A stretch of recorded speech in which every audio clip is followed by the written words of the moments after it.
جگر اگلتے ہیں شبر حسینیوں، برپا ہے اہل بیت میں محشر حسینیوں۔ اور محمد و آل محمد صلوات۔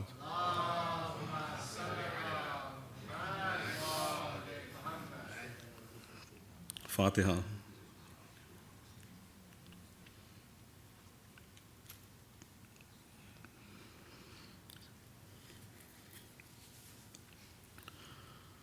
جس دم حسن کا زہر سے ٹکڑے جگر ہوا، سپارہ دل کا ہو سے زیر و زبر ہوا، سم کا جو روح پاک پر ظاہر اثر ہوا، حال امام پاک کا اس دم دیگر ہوا، حال امام پاک کا اس دم دیگر ہوا۔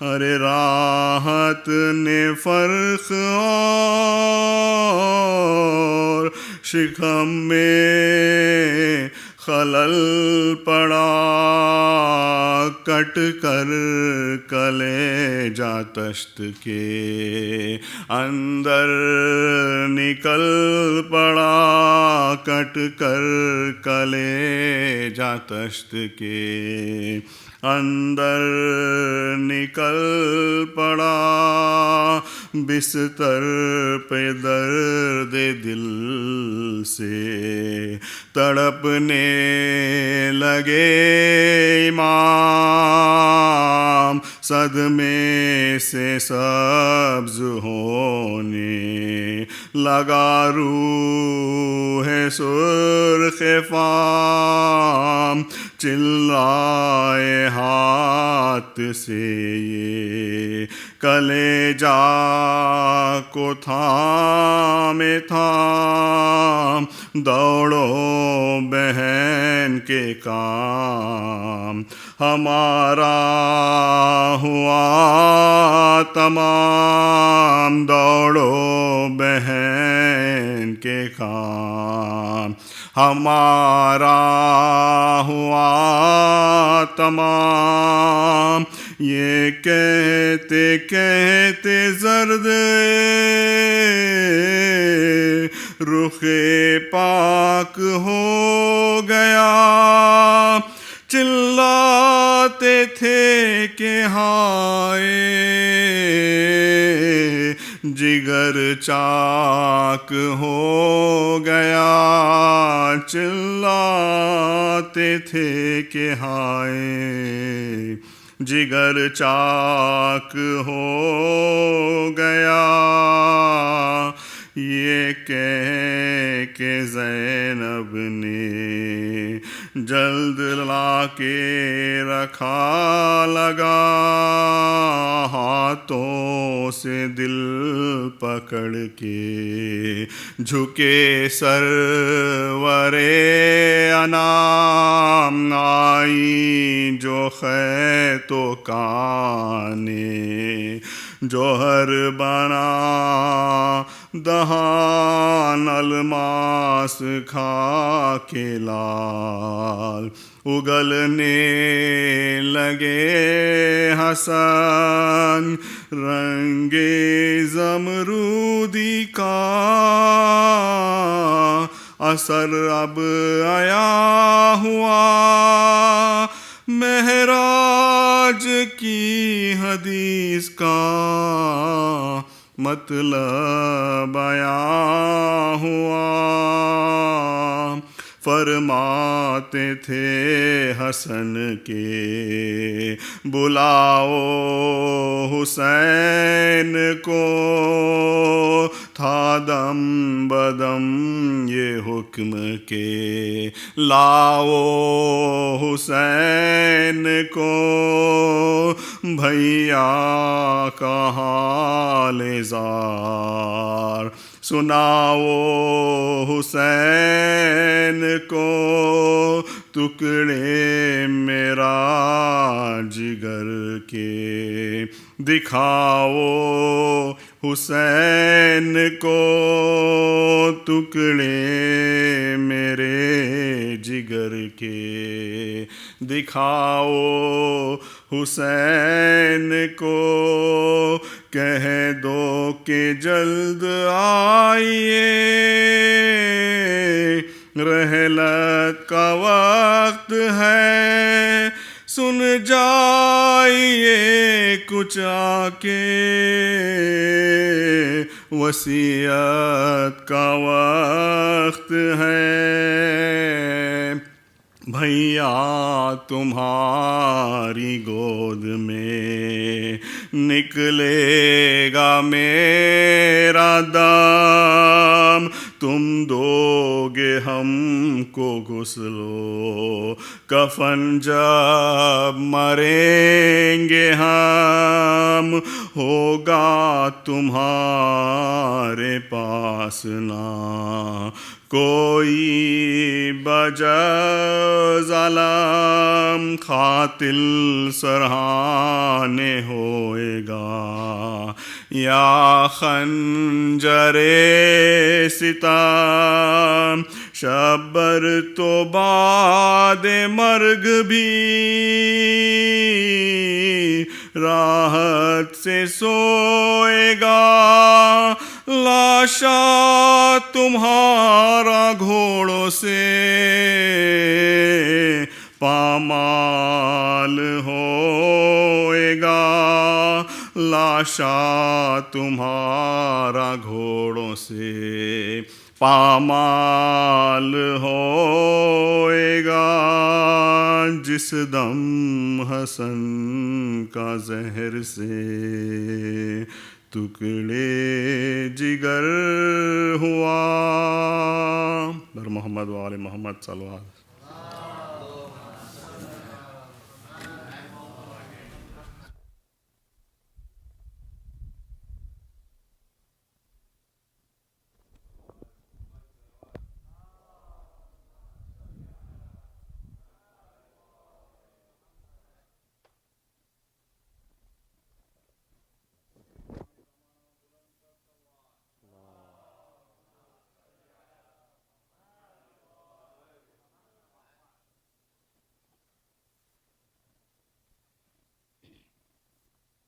أعوذ بالله من الشيطان اللعين الرجيم، بسم الله الرحمن الرحيم، فوض أمري إلى الله إن الله بصير بالعباد، ولا حول ولا قوة إلا بالله العلي العظيم، حسبنا الله ونعم الوكيل ونعم المولى ونعم النصير، والصلاة والسلام والتحية والإكرام على الرسول المسدد المصطفى الأمجد المحمود الأحمد الذي سمي في السماء بأحمد وفي الأرض بأبي القاسم محمد، اللهم صل على محمد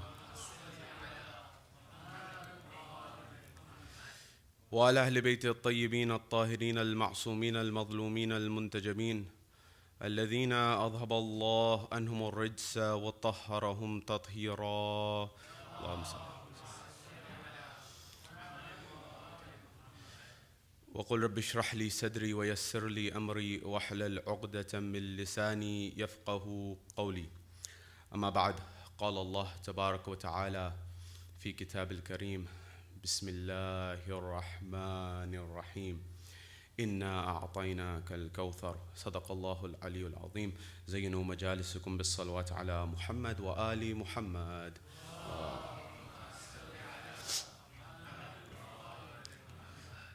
My respected elders, brothers and sisters, youngsters in Islam and Iman, here in California, across the globe, wherever you're hearing my voice, Salamun alaikum jami'an wa rahmatullahi wa barakatuh. Question: what is strategy? We're told there's a moment in time where Allah subhanahu wa ta'ala, God Almighty, tells Musa, go and find someone who is more knowledgeable. This individual, Musa or Moses, who has reached a very high level amongst the prophets and the emissaries of God, who is someone who has brought a risala, one of the highest prophets of Allah subhanahu wa ta'ala. Allah tells him, go and seek and go and find someone who has more knowledge than you. Musa embarks on this journey. When Musa embarks on this journey to find someone who is more knowledgeable than him, he comes to the point where he is told where the two rivers meet. When he gets to that point, he eventually finds an individual, as the Quran says in Surah Al-Kahf, the same chapter which according to the narrations, Imam al-Hussein alayhi salam's blessed head was reciting from the spear in the bazaar of Kufa. This same chapter, chapter 18 of the Quran, has the story of Musa meeting the wise person by the point where the two rivers meet. Now the name Khizr is not mentioned, but as per the traditions, it is quite evidently clear that it is Khizr. Khizr, who is still alive till this day. The name Khizr coming from greenery, and Khazra. We call the dome of the Prophet Gumbad Khazra, the green dome. This notion that greenery, wherever Khizr would sit, greenery would emerge from that location. This individual is there and he is guiding Musa. The very famous narration, as the Quran explains, Musa goes and finds this individual and he says that I wish to go on this journey with you. I wish to learn from you because I have been told by my Lord that there is someone who knows more than me. And at that point in time, he tells him, look, you are going with me, but you need to keep in mind that the reality of the matter is you will not have patience. And what's interesting about this is a representative of God. That is Musa, he is being told by Khizr that you will not have patience. And every time he does not have patience, that is, he does something that he says he would not do. And it's a reminder for you and I that when it comes to the apostles of God, even those individuals, well, like the likes of Musa, maybe Rasulullah is at a different level. We know there's darajat with respect to even the representatives of Allah subhanahu wa ta'ala. But you cannot take it lightly that Musa says, I will be patient, and then what happens is they go on a journey and eventually Khizr drills a hole into a perfectly good boat. And when he drills this hole into a perfectly good boat, at that point in time, he comes forward and says, hold on a second, hold on a moment. This was a perfectly good boat. This is unjust. This is wrong. This is not right. He says, did I tell you that you will not have patience? He says, I'm sorry, I apologize. They go to the next level. When he goes next level, he takes the life of a young man. And now that's a big conversation in and of itself. But what the scholars have said, he says, how did you do this? Musa objects. Khizr says, did I not tell you? And then the third level, when he goes to the environment where he fixes a wall that was from a town, a group of people who are not the most courteous and hospitable to them. Musa complains and says, hold on a second, he objects. How is it that you fixed this wall when these people were not the most courteous and hospitable to us? Then Khizr says, هَذَا فِرَاقٌ بَيْنِي وَبَيْنِكَ. This is where you go your way, I go my way. But he says, I will explain something.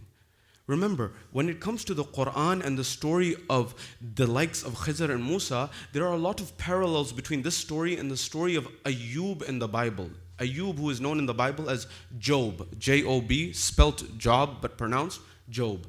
The idea is that God in the Bible is told, and Satan says that this righteous servant of yours, he is prostrating and he is believing in you and he is worshiping you and he is grateful to you simply because of the fact that he has all the blessings in life. Now, if you take away those blessings from his life, he will no longer be thankful to you. So then one after the other, God removes this and that, the property and the things that he has and the wealth and the children. And yet he is still thankful. In the Bible, the moment when Job begins to question is when his own friends begin to say that Job, you have been afflicted. Ayub, you have been afflicted. And God does not afflict someone unless and until they have done something wrong. Doesn't this persist till this day? Sometimes we see someone in a difficulty, in a trial, in adversity, and we say this is some punishment from Allah subhanahu wa ta'ala. Whereas if you apply this same logic, then that means that all of the ones who were punished the most were the emissaries of God, the prophets of God, because they were tested the most. That means that this is not the right logic. It's very important for us to understand these things so we can build a knowledgeable base for the next generation, one which does not lead to conflicts of interest, one which is not devoid of the intellect. That will be a theme of tonight. And so at that point in time, Job, when they start to blame Job, that's when he starts to be feeling this pain. But the whole story of Job in the Bible is that things are not as they seem. The same with the story of Musa and Khidr. Things are not always as they seem. There is a zahir and there is a batin. There is an apparent and there is a hidden. At that point in time, Musa explains to him, look, the first one, there was a bandit, they were stealing, the rulers were stealing these boats that were perfectly good. I put the hole so that the owner could patch it up and the people who were trying to steal it would not take it, they would leave it, number one. Number two, the person whose life was taken, there was a wisdom. God ordained this, there was a wisdom. And what the scholars say, that there was a replacement of this child who was causing much rift for his parents with another daughter. This son was replaced with a daughter from whose line 7, or some narrations say 70 prophets came from that line. And the third thing was that this wall that I fixed, underneath it was a treasure. And it was belonging to orphans of a righteous man. Now whether that treasure, the scholars debate, was it wealth in terms of money or was it knowledge? There's a debate on that. Both are tremendous wealths, but obviously knowledge is superior, as per Imam Ali alayhi salam in the Ahlul Bayt. Now, Sallu ala Muhammad wa ala Muhammad. So the first principle, when Allah subhanahu wa ta'ala tells one of his highest ranking prophets, go and find someone who's more knowledgeable, he tells him to go meet Khizr. This is one story in one moment in time. Another documented moment in time is during the life of the Holy Prophet himself. And during the life of the Holy Prophet, the narrations say, Rasulullah, the Holy Prophet, is sitting in the vicinity of the mosque. When he's sitting in the mosque, he is sitting with his companions. Sitting in his lap is his grandson. At that point in time, an elderly man enters into the gathering. When the elderly man enters into the gathering, the narrations say he comes and he faces the Holy Prophet. All of the companions are looking that this elderly man has knowledge and wisdom on his face, but we have not seen him before. At that point in time, he says, O Messenger of God, I have some questions. Do I have the permission to ask these questions to you? He says, very well, you are welcome to proceed to ask these questions. However, the answers to these questions will not be given by me.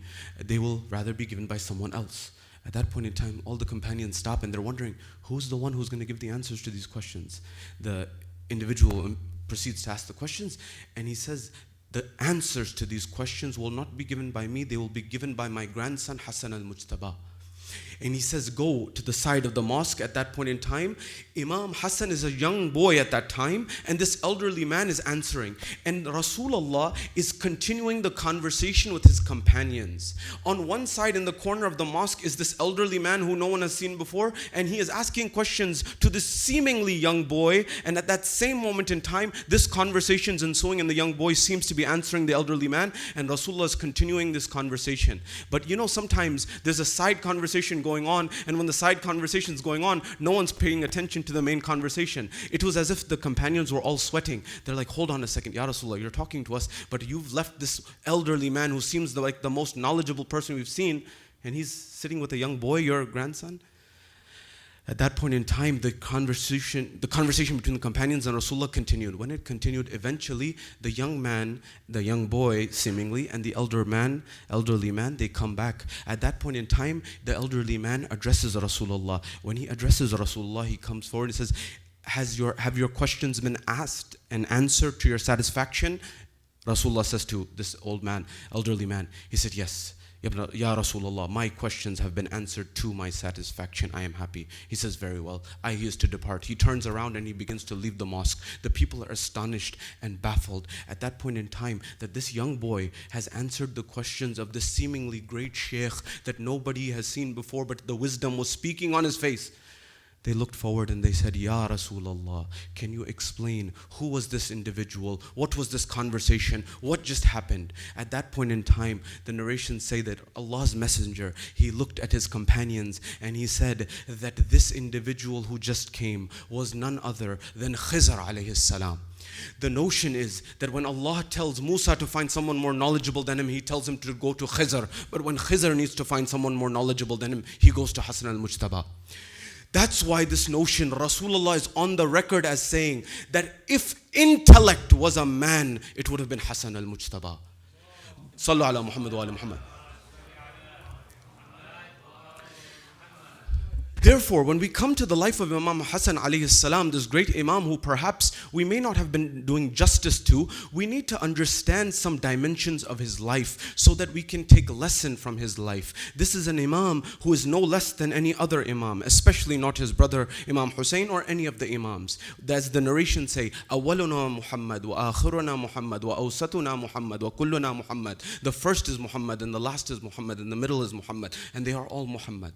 And the stand of each one of them is reflective of that divine message. Therefore, in the brief moments that we have together, I want to look at a few dimensions of the life of Imam Hasan al-Mujtaba and what lessons we can take on board in our life with respect to Imam Hasan al-Mujtaba. The first question, that is this notion of what is the early phase of the life of Imam Hasan al-Mujtaba. We often talk about the peace treaty of Imam Hasan, which is true, and we will talk about it. But there are some lessons that we can learn even prior to that we need to discuss, number one. Number two, what were some of those traits that Imam Hasan had that we can learn from? For example, the likes of his generosity, the likes of his knowledge, which I just alluded to, the likes of his courage, which we often don't talk about. What are these lessons that we can learn from the traits and the attributes of Imam Hasan's life so we can implement them in our lives? Number three, did Imam Hasan alayhi salam just run to sign a peace treaty right away? Or was there something that happened before it?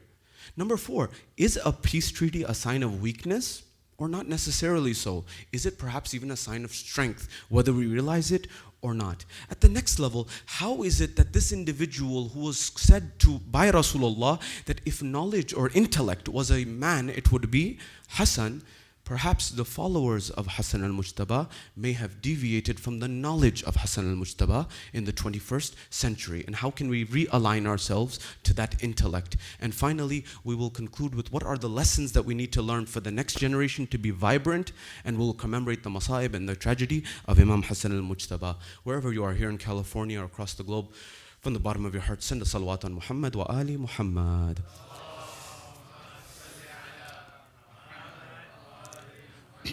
At the first level, it's a tremendous honor to be amongst you once again. It seems that these are meetings and gatherings are too far between. My hope is that I can retire and take your top talent and get you guys to Florida, inshallah, where we are. It's a great time to be in Florida.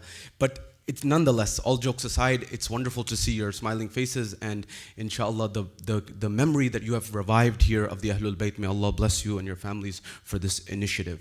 At the first level, what is strategy? This is the question that I began with. And one of the most important elements of our society, whether you look at it from a military perspective, whether you look at it from a political perspective, whether you look at it from a business perspective, or whether you look at it from a community development standpoint, it's vital to have a strategy, to understand the dimensions of the equation. For example, if you go to study in the business schools of the world, if you go and do a first-year MBA, one of the first classes that you take on strategy, you will discuss those people who have done much work in strategy. One name who is considered the godfather of strategy is a name from Harvard University by the name of Dr. Michael Porter. Porter's 5 forces model is considered the gold standard with respect to how does one identify an industry which is beneficial, how does one identify an industry that is one which is worth pursuing in the field of business. And he says there are 5 forces that one needs to look at that are influencing the domain and the space. For example,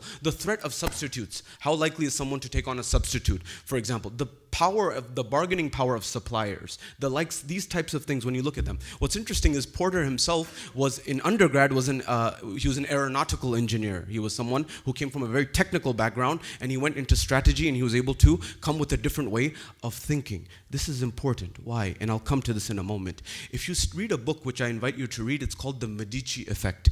The Medici Effect is a book which is entitled The Medici Effect after Florence during the Renaissance. The Medici family were the bankers of the Roman Catholic Church. And they're the ones, if you've been to Florence, I've been to Florence, I'm sure many of you have been there. Florence is not necessarily the biggest city in the world, but there's a lot of innovation that emerged there because the Medici family was funding the likes of Leonardo da Vinci and the likes of Michelangelo, and their advisor was the likes of Niccolo Machiavelli. And what happened was there was a cross-pollination of ideas that simmered in Florence, because you had people from different backgrounds who all settled down in Florence because they were they were patronized and they were paid for by the Medici family, who were the bankers of the church. Now, when this happened, you had people who were architects, you had people who were physicists, you had people who were chemists, you had people who were doctors, you had people who were engineers, you had all of these people in this locality, and it led to a cross-pollination of ideas.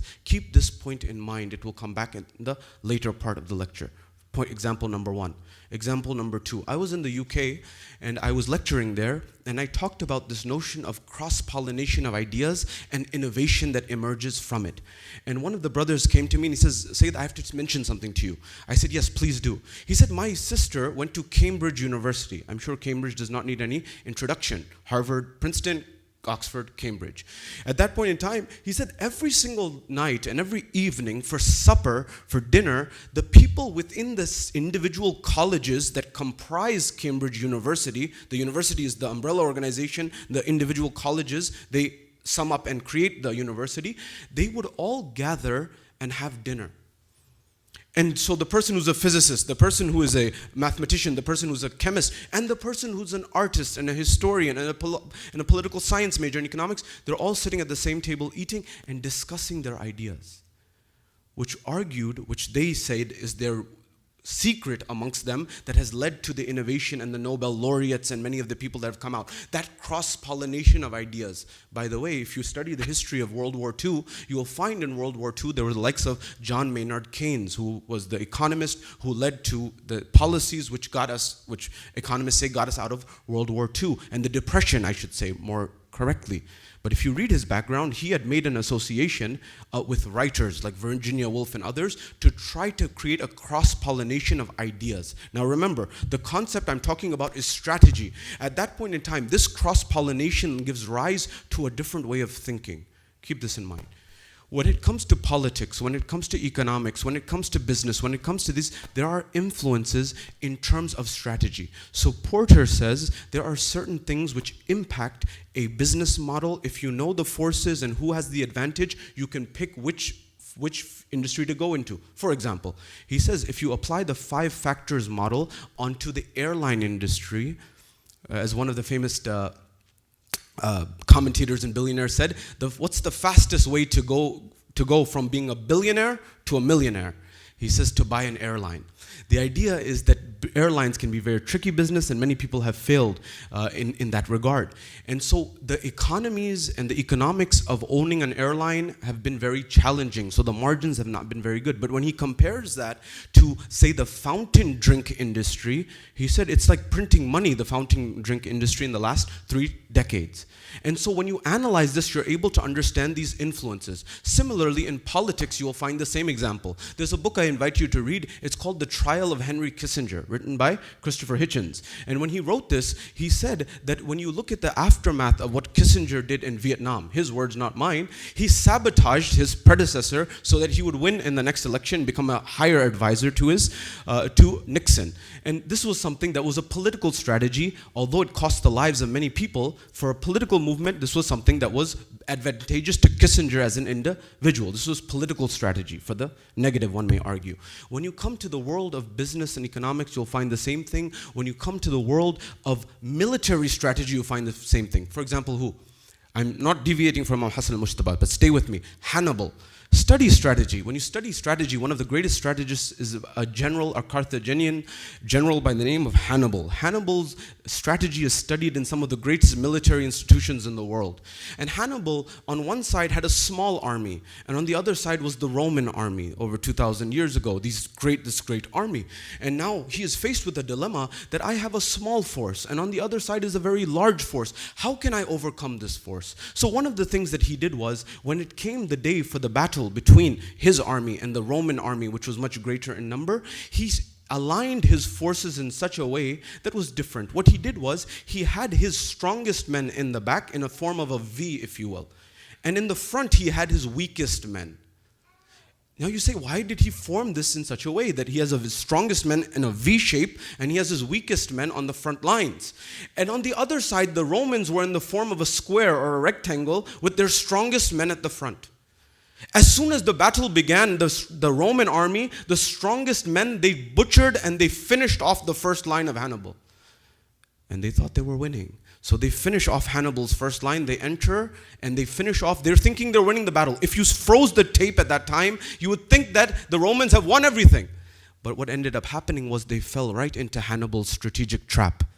And that was, as soon as they entered into the V shape, Hannibal had put his strongest men in this V shape, and the strongest men of the Roman army were in the middle, and all the weakest men are in the outside. So the strongest men of the Roman army became useless. And so what happened was, the Carthaginian army and Hannibal's army, they began to pinch and pinch and pinch. For 3 hours, they finished off the entire Roman army.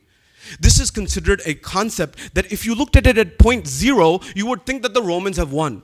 But at time t+1 and time t+2 and time t+3, eventually you found out what was the strategy. Apply this to Karbala, you would think that on the plains of Karbala and Ashura in 61 AH, you would think, God forbid, Imam Hussein has lost.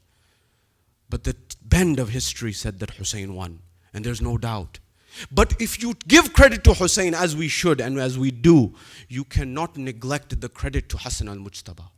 Because Hasan al-Mujtaba laid the foundation for Karbala to expose the enemies and to make it known who this individual was. So the first principle, knowledge, if intellect was a person, it would be Hasan al-Mujtaba. Therefore, tonight's conversation is the great strategist, Hasan al-Mujtaba. The strategy of Hasan al-Mujtaba is perhaps second to none. This individual who, according to the narrations, we often think he's a person who was just a pacifist and he just wrote a peace treaty.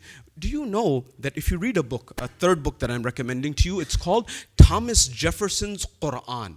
You know Thomas Jefferson, the founding father of America, one of the writer of the Declaration of Independence. By the way, historically, it's important to get into the details. This line, it was predominantly Jefferson who wrote the Declaration of Independence, this great constitution and this great work that we benefit from, but it was not entirely him. He was influenced by others. He was influenced like John Locke, for example. He was also influenced by Benjamin Franklin, who was a universalist at the time. This notion of we hold these truths to be self-evident. This was a line from Franklin. This was not Jefferson's. Jefferson's line was we hold these truths to be sacred. He was using more of a religious argument. Whereas Franklin said, no, we should have a universalist approach. I say this because it's important to note this. Because as followers of the Ahlul Bayt, we say that we are on the side of justice. But here's where you test our temperature of how much of justice are we really on. If the tables were turned, for example, what's going on in the Middle East between, for example, Israel and Palestine, if the tables were turned, would I defend the other side? Because the principle is not about Muslim versus non-Muslim. The principle is about justice versus injustice.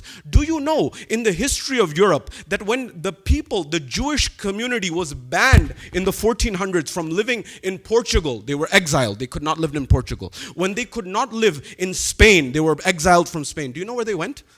They went to the Ottoman Empire. In fact, in the Ottoman Empire, you found that they were most welcome, the Jewish Empire. This notion that Muslims have been at odds with Jews, it's a fallacy. In fact, you will know that the first professors of Arabic in America at Harvard and Yale, they were not Muslims. They were studying Arabic because you need to know Arabic in order to fully understand the biblical studies. Why? Because Kalam influenced the biblical studies for generations. In fact, till this day, if you go to the Christian community, the argument that they make for what is the strongest philosophical argument for the existence of God, they use the Kalam cosmological argument from the history of Islam. Kalam was a moment of philosophy merged with theology. And the argument is a very elegant argument philosophically, but it stands. It says everything that begins to exist has a cause.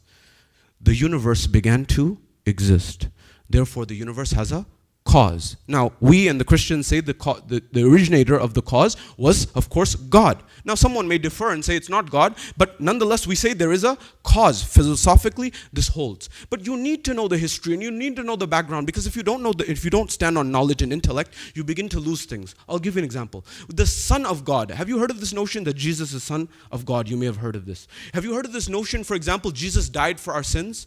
Now, we should build bridges with our Christian friends, as the Quran says, that you will find the closest to you the Nasara, because amongst them are monks who are soft-hearted. But we also need to know history. I've told you that there was councils in the history of Christianity which changed the dynamics of Christianity. These are historically known facts. For example, there was the Council of Nicaea, where the establishment of the Trinity was formalized. It was already there, but it was formalized. God, the Father, the Son, the Holy Ghost. But where did this concept of Son of God come? The Son of God notion was actually the Hebrew version of Son of God. The meaning was the Hebrew sense of Son of God. Son of God in Hebrew meant a saint of God. So Solomon was called Son of God, but not meaning the literal Son of God, a saint of God. Similarly, Banu Israel was called the sons of God, not in the literal sense. But what happened over time, people lost and forgot that that was the original context, and they eventually began to say this is the literal Son of God. One example. Number two, do you know where this notion of Jesus died for our sins came from? Many people come forward, you go to churches and you go to even campuses across the world, and you go and people are preaching and propagating, and they're saying that Jesus died for your sins, except Jesus. Do you know why this emerged? This emerged due to a conversation and a debate in early Christianity. And the argument in early Christianity was, hold on a second, you say that God is omnipotent, you say that God is omnibenevolent, you say God is omniscient, you say that God is all-knowing, all-powerful, all-good. If God is all-knowing and all-powerful, then how did mere mortals crucify God? It's a good question. This idea that if God is God, how did human beings kill God? God should know to at least be able to defend himself against the minor intellect of human beings. So they weren't able to reconcile this, so they had to create a narrative, and the narrative that they created was, Jesus died for your sins. The idea and the notion is it's very important for us to know the historical implications of these things. Remember, Christianity in its original time was the right religion, but there have been changes over time. Therefore, coming back to this notion of this strategy that emerges, when we're talking about this and the history, we need to know when it comes to Imam Hasan al-Mujtaba, was he someone who was just a pacifist, or was there a strategy here? For example, we say, oftentimes in our narratives, you'll find people say, oh, somebody who signs a peace treaty is weak. Hold on a second. Rasulullah signed Hudaybiyah. Was he weak?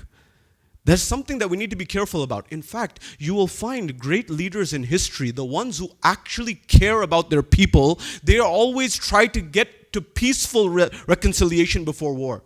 Because a true leader is like a father for the community. A true leader does not want everyone to die left, right, and center. A true leader wants to save lives. In fact, if you read the history of the United States in the same book, Thomas Jefferson's Quran, the first diplomatic mission between the founding fathers was actually between America and Tripoli. Tripoli, which we now call Libya, there was a pact. This was going on, there was piracy going on at the time. And when they were coming to try to resolve this matter, Jefferson and John Adams were trying to come to a peace treaty, which eventually they did, in order to not send this new nation of America to war and lose all these lives and cause all this bloodshed. So great leaders first try to go for a peace treaty. They don't try to kill people innocent people without discriminating. This is what brutal rulers have done throughout history. So number one, a peace treaty is not weakness. In fact, a peace treaty is strategy. A peace treaty is something that is amicable. In fact, you'll learn from this, by the way. You know, when I travel, you realize something, and what you realize is no matter where you go, and by the way, this is a human phenomenon, and it happens in every community, but I'm telling you and I because this is our community and our sphere of influence, our problems are all the same everywhere you go. Literally, you will find the same issues. Every other week, every 2 weeks, I'm getting an invitation to a new center, a new mosque in a city that I've been to before. And they say, we got a new center, we want you to please come recite. And I'm like, oh, really? I was just in that town last month. There's a new center? He said, yeah. Is it on the other side of town? Oh, no, it's across the street from the old center. And I'm like, what's going on here? What's the dynamics of the equation? And the same model is happening over and over again. You will find that perhaps even in our communities, we do not know how to resolve disputes amicably. We don't know how to have a difference of opinion without waging war on someone. We don't know how to have non-violent communication. We don't know how to not take things personally. We say Rasulullah on one side, he says, إِنَّمَا بُعِثْتُ لِأُتَمِّمَ مَكَارِمَ الْأَخْلَاقِ, I have come to teach you the essence of perfect moral conduct. On the other side, you find that there's nothing here. I'm saying this in an environment where we're losing our next generation in front of our eyes. Because we're telling our young next generation, come to the mosque, come to the Imam Barga, come to the Husainiyah. And on the door, on the entrance, it says, Alawi Center, Hassani Center, Hussaini Center, Ja'fari Center, Mahdavi Center, XYZ Center, Imam Ali Center, Rasulullah Center. And when they enter inside, they're like, this is where Islam's going to be. And they enter inside and there's no Islam. They're like, Baba, Mama, that's just a sign. It's varnish. We've just painted it on the outside. I'm not talking about here, by the way. Everywhere else. And so when they come, they're like, hold on, it's a double standard. We're saying one thing, we're doing another thing. We have to be very intellectually honest if we want this religion to survive into the future and be vibrant. We need to revive that generation of thinking that was there in the past. Just a couple of weeks ago in Orlando at Masjid al-Hayy, for those of you who've been there, and for those of you who may not have been there, you will find that this beautiful mosque, one of the few mosques that we have from the Shia community in North America, it's a roughly $20 to $25 million project, whatever the end number was. It is a testimony of Islamic art and architecture. Many people don't realize that Islam was a great civilization. Bertrand Russell once said that we say that the Dark Ages used to be there. He says, hold on a second, the Dark Ages was only in Europe. He says, you are not considering in China, in the Far East, there was vibrancy. In the Muslim world, there was vibrancy. So when you say a Dark Ages, you should say the Dark Ages of Europe, not the world, because the world was not all in dark ages. So we need to understand the paradigm of history, and we need to understand these things to address them. So how would you tell someone who is the president of the largest university in America, UCF, 70,000 plus graduates and undergraduates who are studying in the university, how do you explain this mosque to them, where there's intricate art of the Muslim world, where there's influence from the likes of the greatest works, for example, the great mosque of Cordoba, for the likes of, for example, the Blue Mosque in Turkey, as well as the crown jewel, which many people don't realize is the crown jewel of Muslim art and architecture, the Taj Mahal. Do you know many people don't know that Taj Mahal is part of Muslim architecture?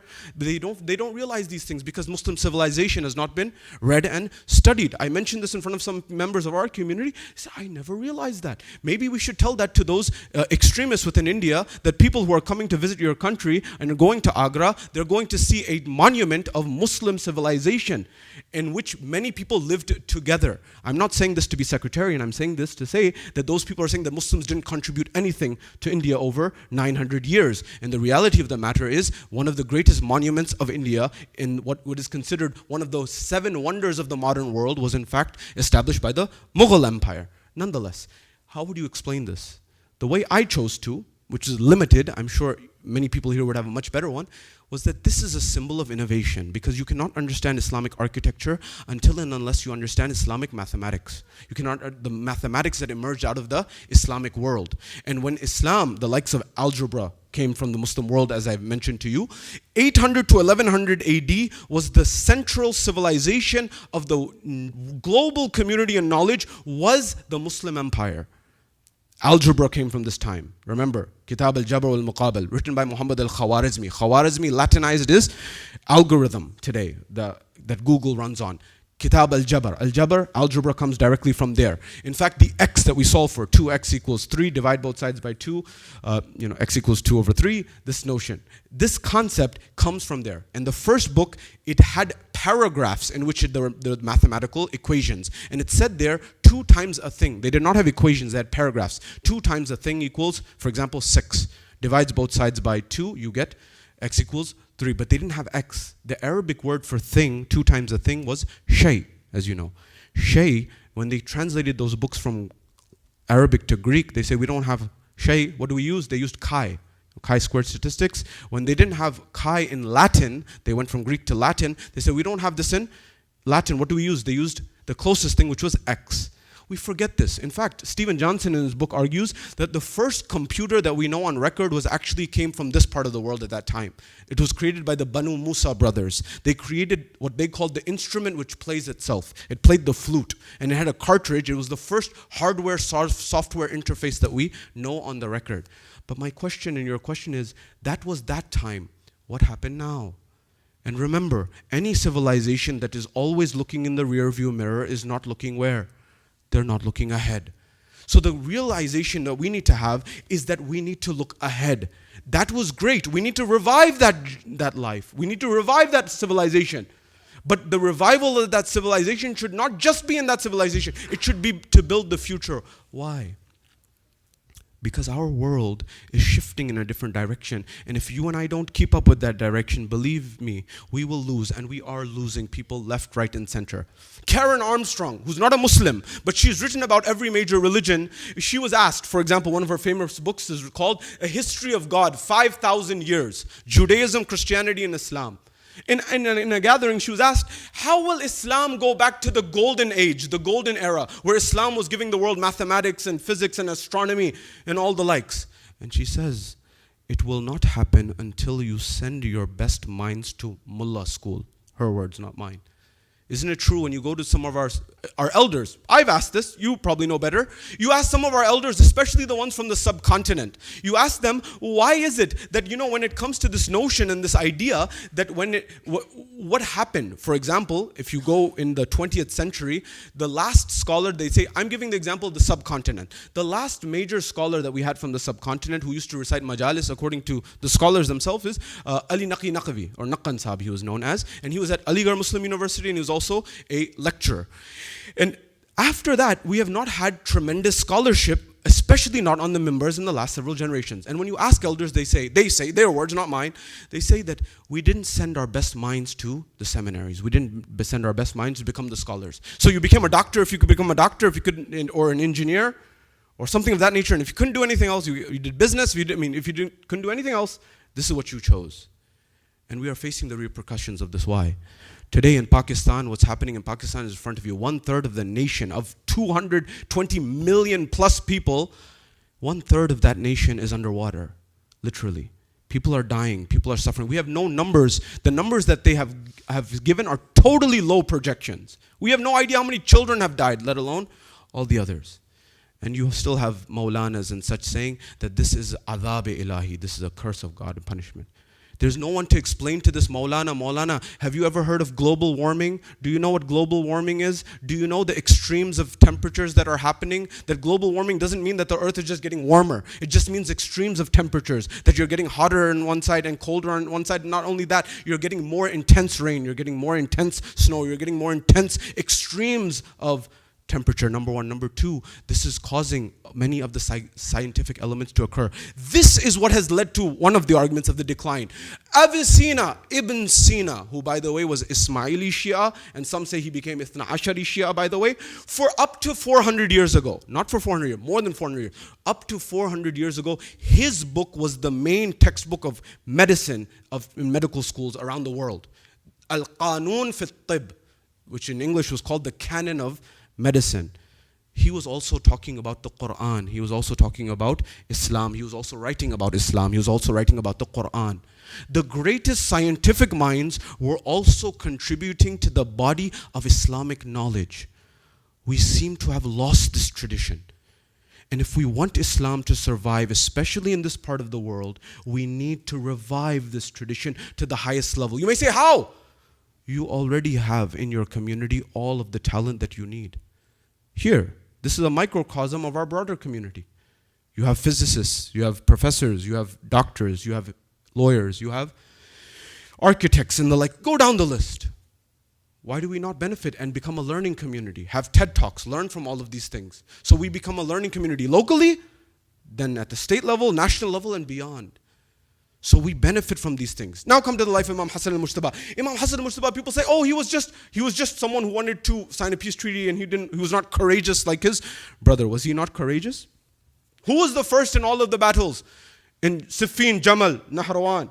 Was it not Imam Hasan al-Mujtaba?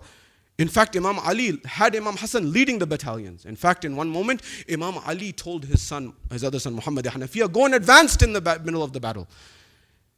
And he hesitated for a moment. And he himself, Muhammad Hanafiya says, I felt a gust of wind blow past me. And as soon as I felt this gust of wind, I noticed it was Hasan al-Mujtaba, who had gone already and gotten the alam and the flag from the other side and brought it back. And another moment in time, that when it's in the battle of Siffin, the water was in the control of Muawiyah. Hasan al-Mujtaba led the army in order to take back that water.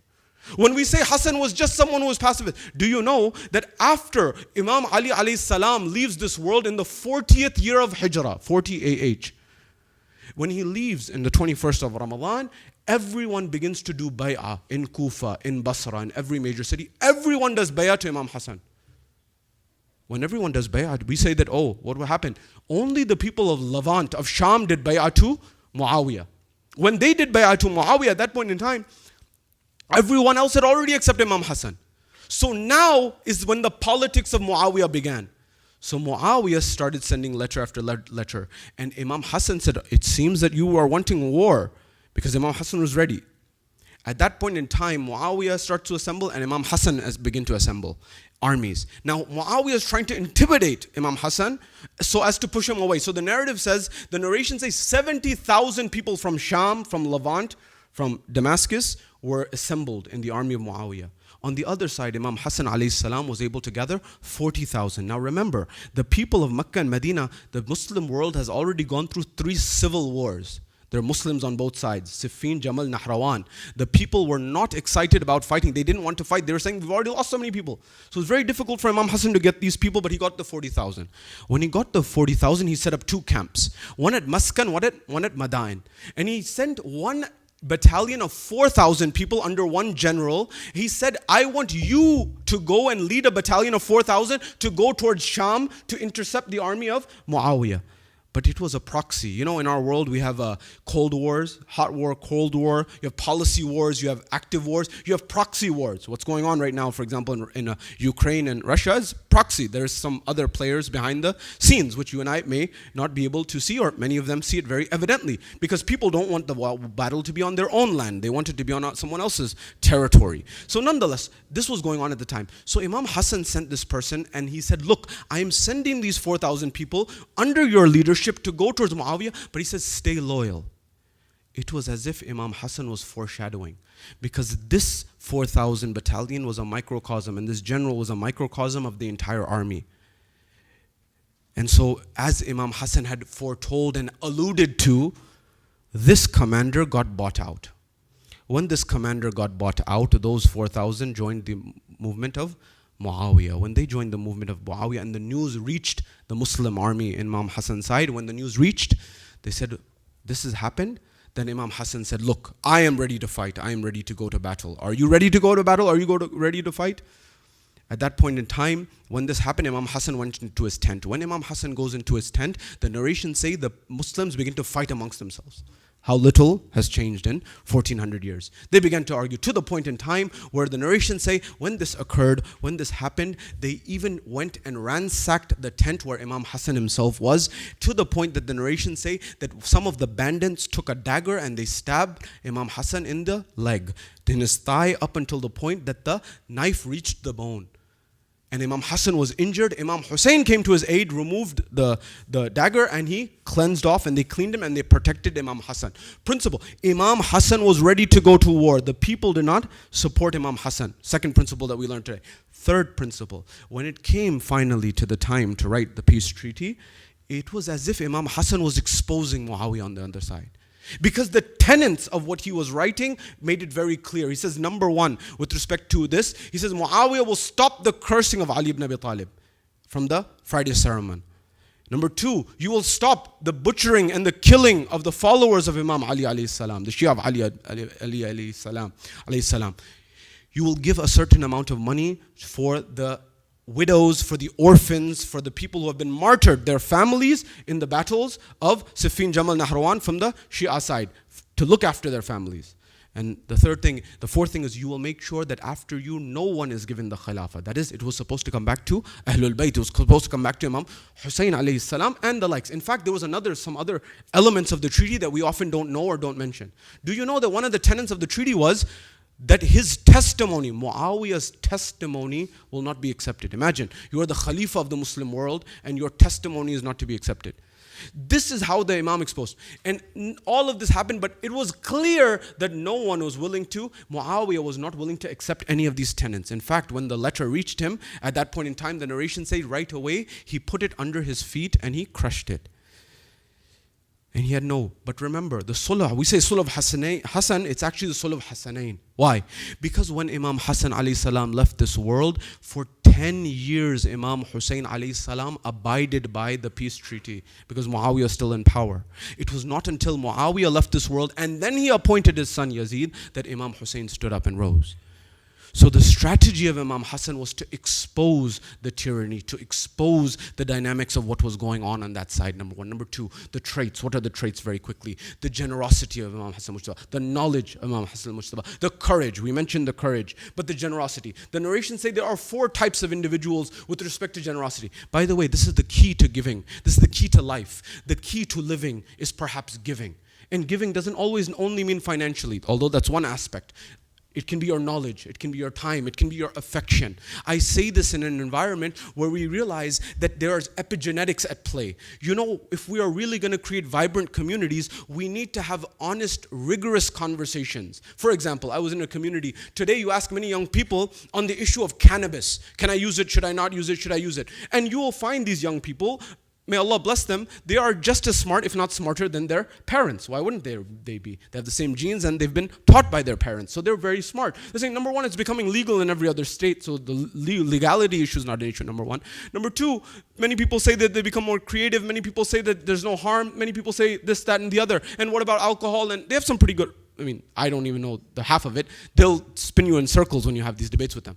But we need to have more sophisticated conversations about these things. For example, one example that we can have is, first of all, there may be a medical purpose for some of these things, but only under medical regulations and the supervision of people who know what they're talking about and know and have that ability to prescribe these things. For example, in the case of pain or some other aspects. This is one dynamic of the equation. That's why we need to move to a model in our communities, in addition to, supplemental to, complementary to the mimbar, where we have panel discussions, discussing these topics with a religious scholar, a doctor, a psychologist, a therapist, a whole series of experts, so we can analyze it in depth. Because a Maulana cannot do this themselves. Why? I'll give you one example. One study that came across my way was that, is cannabis something that can harm someone?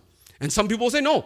But there are other studies that argue that there's a genetic factor in this. Some people may use it, nothing happens to them. Other people may have a genetic predisposition. There's something called gene expression. Gene expression is you have one gene, and that in and of itself may not be necessary to cause you to behave or correlate you to behave in a particular way. But if you experience certain things, that can lead to the gene expressing itself. The example is, you have this chain with links in it, and one of the links may be a little weak, but the chain will not break unless and until you apply pressure. So I've given you this example, but I remind you, we know now, Stanford University, Dr. Robert Sapolsky, you can look at his writings and his teachings, he'll tell you, we know behavioral genetics, and we know, for example, there's a religiosity gene today, for example. We know there is this gene variant called MAO alpha. The person who has MAO alpha is more likely to be violent. But if and only if they experience childhood trauma, that causes the gene to be expressed. Now, come back to cannabis. Cannabis, there's a gene variant called AKT1. One variant of this and another one called COMT. These two gene variants, if you have it, number one, and you use cannabis every single day or very regularly, you have an 8 times higher chance of having psychosis, correlated with schizophrenia and the likes. Again, this is probably above your head and my head as well. But we should have the experts in this area talking about this to tell our next generation about the potential hazards based on your particular individualities. Why do I say this? Because I was just coming back, and I'm leaving. There's a lot more to say, but your time's valuable, and I want to leave time for the commemoration of the Masahib. I was just in Seattle. Every time I come to the West Coast, you on the West Coast are building the future of our world. And I'm in Seattle, and I go to Silicon Valley, and I come here, and I see that what happens on this coast often influences the rest of our world, the rest of America, and the rest of the world. And we have some of the top talents in our communities working at some of the biggest companies solving the biggest problems. Half the community when I was in Seattle was in Amazon or Meta or Microsoft, and you name it. But somehow we have siloed our intellect. We are just in silos. Silos are where you used to store wheat and they still do in farms. The silo doesn't speak to the next silo next to it. Why? The Pope, the head of the Roman Catholic Church, has commissioned an AI team, artificial intelligence team. He said when the Bible came, there was no AI. We are going into a new era. We need to know what's going on. Is there anyone who is acting as the AI team for our Maraja and our scholars? Is there anyone who's acting as the blockchain team for our AI, for our scholars? Is there anyone who's acting as the IoT team? Is there anyone who's acting as the 5G team? Is there anyone telling our scholars where the world is going? We're relative to where it is. Why? Because those scholars who ventured off, like the Medici Effect that I told you earlier, and they read those books that were not part of the normal curriculum, they came up with more deeper and more amazing interpretations of Islamic law. The likes of Tabatabai. Tabatabai was told to study mathematics and geometry in addition to his Hausa studies. He built the blueprint for the Hujjatiyya seminary, and it was based on philosophy. Anyone who knows architecture much better than I do, there's a philosophy behind design. And in that environment, he understood the Eastern and Western philosophy. And he was able to express that, number one. And there's a long study of that. I can't explain. He was a philosopher and a theologian, number one. Number two, Sadr. I say this to our next generation because people say, oh, there's only one view in the Hausa. The Hausa is a university. There's many different views. Sadr was mainstream, Muhammad Baqir Sadr. He studied capitalism, he studied Marxism, he studied the Islamic system. In fact, if you remove Shaheed Sadr from Islamic economics for the Muslim world collapses. He said, after studying, he said that there's this, he understood what we now call the time value of money. You give me $100 today, I give you $100 back. In a year, I did not give you the same $100. There's opportunity cost, there's inflation. With today's inflation, maybe I give you $90 instead of $100. He said the word that was haram was usury. Riba is the haram word, which the Bible said was usury. And that's not the same as interest. So he said, his view, that a flat rate of interest which makes the person whole again is acceptable. His view. All the other scholars disagreed with him. But I'm saying this to you in an environment where I'm in Kansas, I'm in the middle of America, right in the dead center of America, and a sister comes to me, she says, Sayyid, I have 2 daughters and there's one issue that I'm willing to leave Islam for. Now, you can hold a gun to Islam's head and leave, it's not going to hurt Islam, but I'm trying to get a principle to you. She said that I cannot accept that a 9-year-old girl is baligh. It doesn't make sense. And we know now in science that puberty ages shift. In COVID, the age of puberty has been shifting based on stress in these dynamics. But for that person who's willing to leave Islam, do you know that there are traditions? There's one tradition during Rasulullah's time that it's 9 for a girl. But there's a tradition during the 6th Imam's time that it's 13. That the 6th Imam is not 9 anymore, it's 13. But then there's another tradition during the 8th Imam's time where he says it's 9. So what do our scholars do? Most of them do ihtiyat.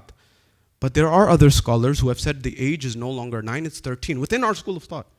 But these ideas never trickle down. Do you know what I mean when I say trickle down? There's a book called Austerity. I recommend you read it. Austerity was a movement, an economic movement that was led by Milton Friedman and others, and it was implemented by Reagan and Thatcher. Thatcher in the UK and Reagan in America. And the idea was give tax breaks and make things economically beneficial for the richest people in society. And when you make it beneficial for the richest people in society, it will trickle down. And the book argues that it never trickled down. It never trickles down. It punishes the poorest of society. That's what I'm saying, that it didn't trickle down from the Hausa.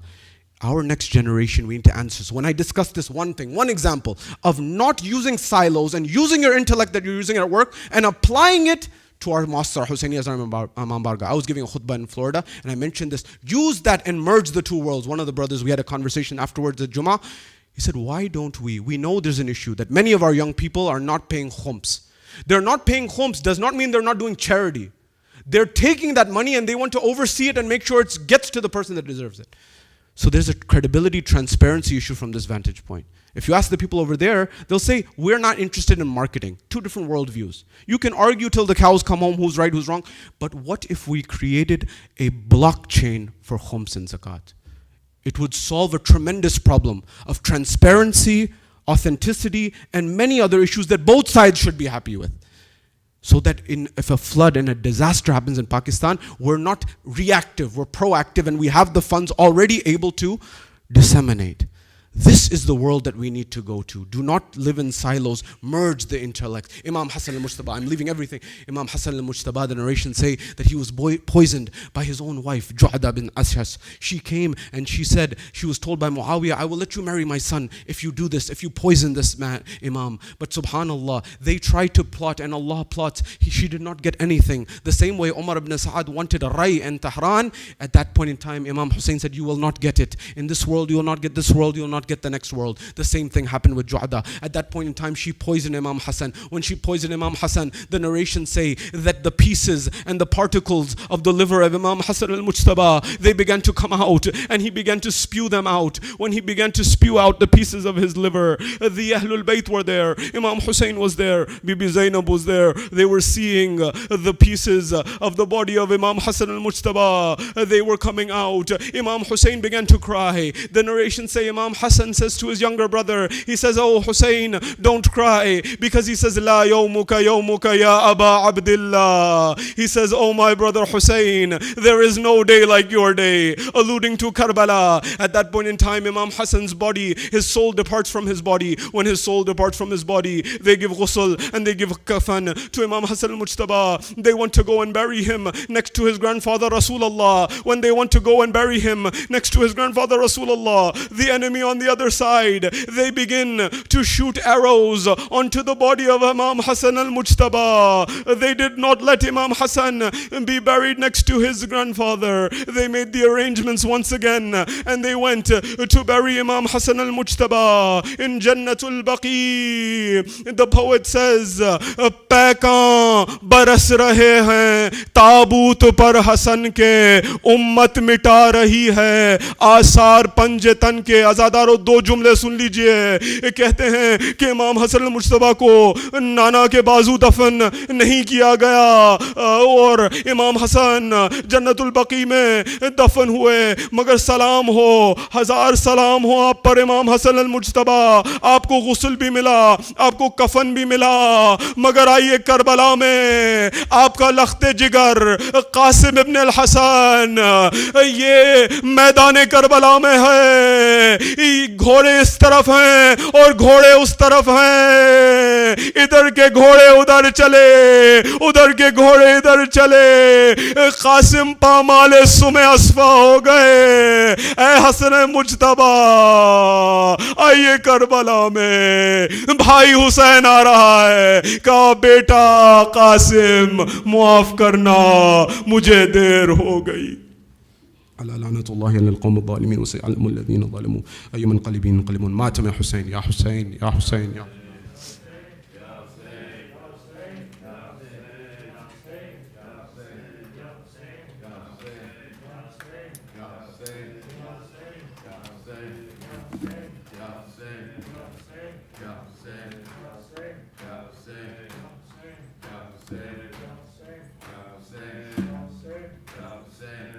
چودہ ملعون نے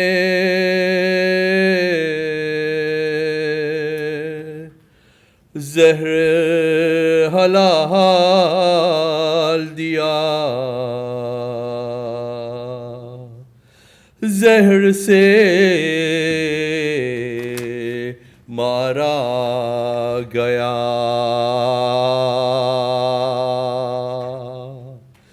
آتا جنازہ ہے,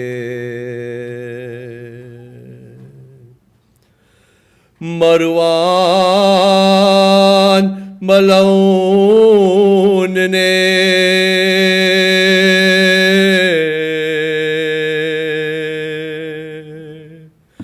تیروں کی بارش کیا.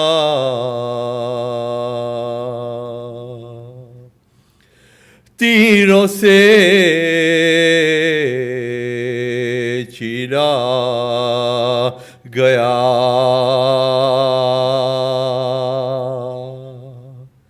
آتا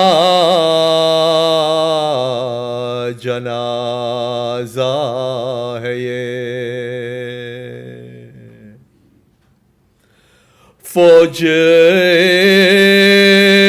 ملک ساتھ ہے,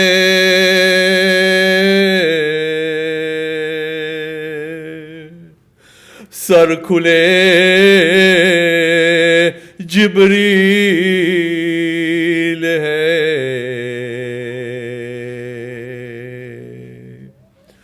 شور یہی ہے بپا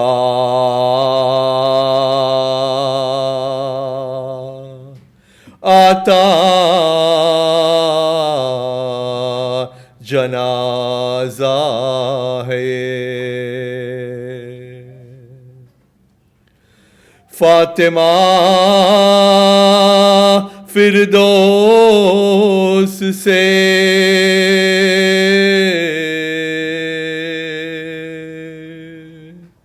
نکلی ہے سر پیٹتی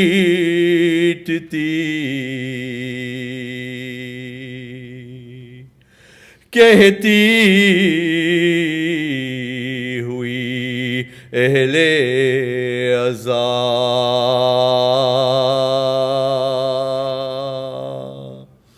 آتا جنازہ ہے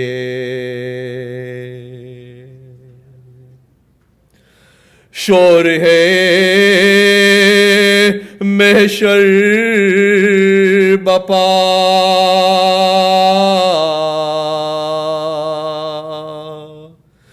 روتے ہیں آل ابا ہائے یہ کیا ہو گیا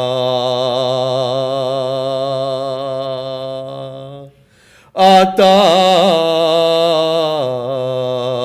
جنازہ ہے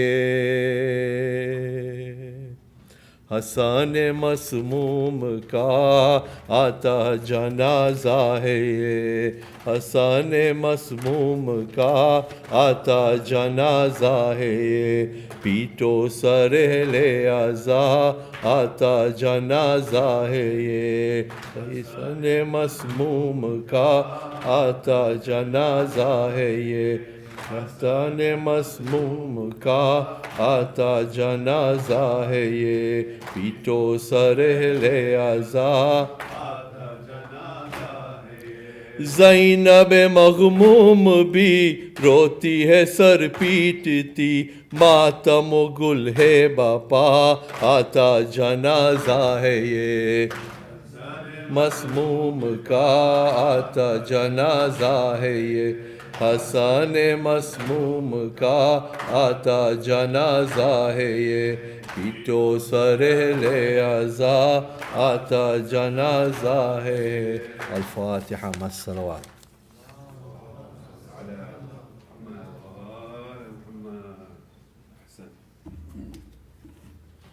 Brothers and sisters, Assalamu alaikum.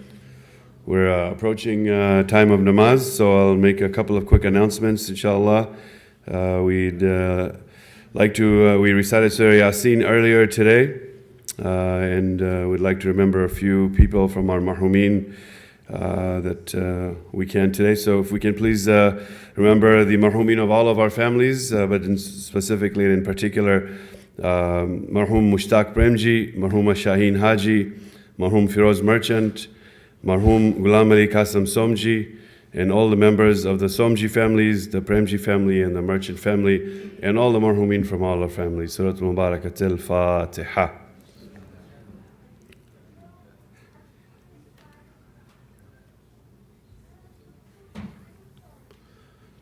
I'd like to take this opportunity to thank our guest today, Dr. Sayyid Shabir Kirmani, who flew in from Florida to visit with us today. Inshallah, we'll get some more opportunities and some more time to spend with you. And as always, thank you so much for the lessons, and may Allah continue to bless you and bring you and make you a part of our family more often, inshallah. Allahumma salli ala Muhammad. Our next program will be next Saturday, September 10th. We'll send out an email to remind everybody. We'll be commemorating the Wafat of Bibi Sakina alayhi salam. For that particular majlis, we'll have Sheikh Mahdi Hazaria, who will be speaking. You may remember Sheikh Mahdi was here during Muharram, and he recited a majlis at the Melrose Abbey Cemetery for us as well. And so we urge everybody to join us in that program. We'll end the program right now directly into namaz. It's time for adhan. We'll ask Uncle Mahmoud to give us the adhan, and we'll go directly into namaz, inshallah. Muhammad wa ali Muhammad, salawat. اللهم صل على محمد.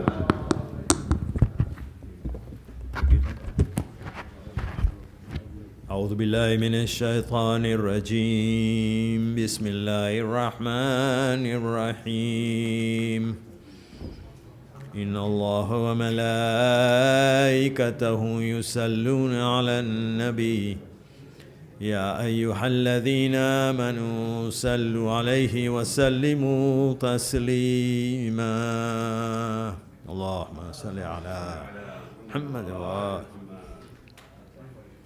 الله أكبر. الله أكبر. الله أكبر.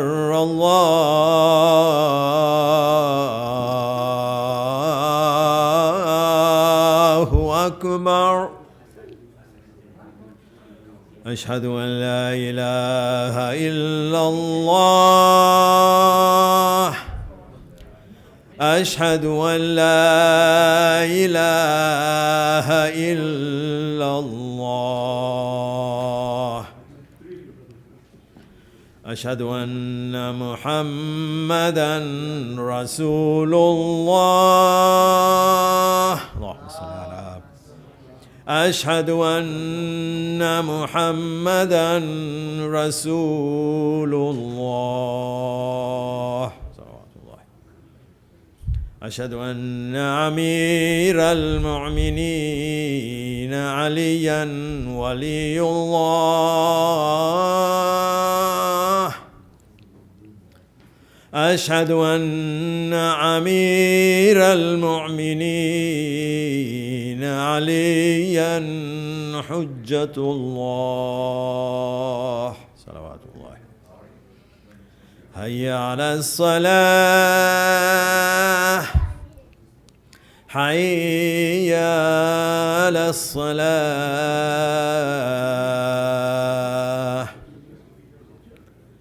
هيا على الفلاح.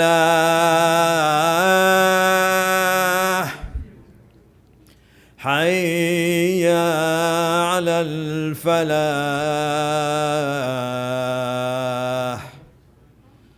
هيا على خير العمل. هيا على خير العمل. الله أكبر.